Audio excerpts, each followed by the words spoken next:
La petite sirène, c'est pas Disney avec une fille qui porte un nom de marque de lessive, un soutien-gorge en coquillage et qui danse avec un gros poisson jaune et qui finit par se marier avec l'homme de sa vie pendant qu'un crabe chante sous l'océan. Non, La Petite Sirène, c'est une histoire plutôt triste et ça se termine par un suicide. La Petite Sirène, qui a été écrite en 1837 par Hans Christian Andersen, c'est l'histoire d'une sirène qui, à l'âge de 15 ans, comme le veut la tradition, se rend à la surface de la mer où elle aperçoit un navire à bord duquel se trouve un beau prince de son âge. Résolue à le séduire, elle va trouver la sorcière des mers qui lui remet un filtre pour transformer sa queue de poisson en jambe d'être humain. En échange de quoi, elle exige de la sirène sa voix magnifique et elle lui coupe la langue.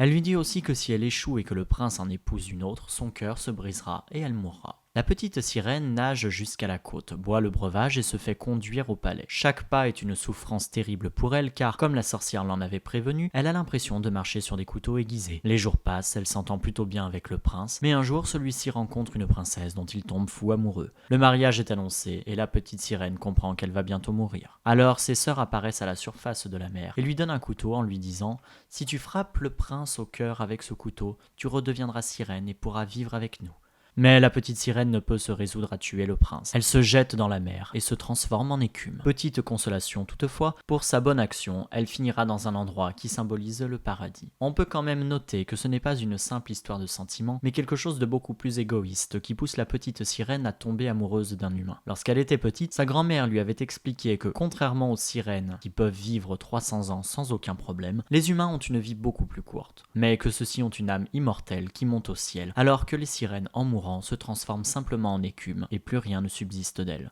Cette révélation a beaucoup d'impact sur la jeune sirène qui a peur de ne plus du tout exister un jour. On peut noter que les croyances catholiques ont eu beaucoup d'influence sur Andersen et restent souvent au cœur de son œuvre, comme dans La petite fille aux allumettes dont on vous parlera dans une prochaine vidéo.